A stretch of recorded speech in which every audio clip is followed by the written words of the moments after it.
Welcome to our channel. Today we how to disable Trello activity notifications for Commerce board step by step clearly. Open your Trello board. Locate the board menu on the right side of your screen. Click on Show Menu if it's not already open. In the menu, scroll down and select More. From the expanded options, click on Settings. Now, look for the Here, you will see options for activity notifications. To disable notifications, toggle off the setting for email notifications. Next, go to your profile settings. Click on your avatar in the top right corner. Select Settings from the drop-down menu. In the settings, navigate to Notifications. Uncheck the boxes for any notifications you'd like to disable. If you want to stop app notifications, do the same for mobile notifications. Make sure to save any changes if prompted.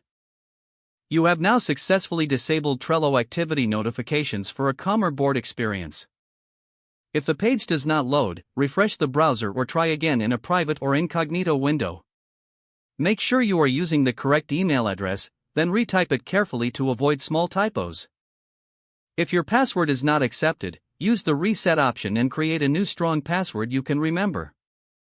Check your spam folder for verification or security emails, then complete any requested confirmation steps. Enable two-factor authentication if available to improve account security and reduce unauthorized access risk. After signing in, review your profile details so your contact information and settings are accurate and current. If you see an error message, note it down and try again after restarting your device and internet connection. Log out when you finish, especially on shared devices, to keep your account and payment information secure. If the page does not load, refresh the browser or try again in a private or incognito window. Make sure you are using the correct email address, then retype it carefully to avoid small typos. If your password is not accepted, use the reset option and create a new strong password you can remember. Check your spam folder for verification or security emails, then complete any requested confirmation steps. Enable two-factor authentication if available to improve account security and reduce unauthorized access risk.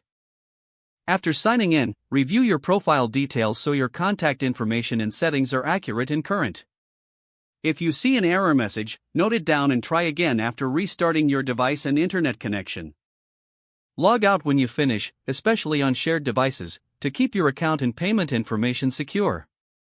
Don't forget to like this video and subscribe to our channel for more step-by-step tech guides.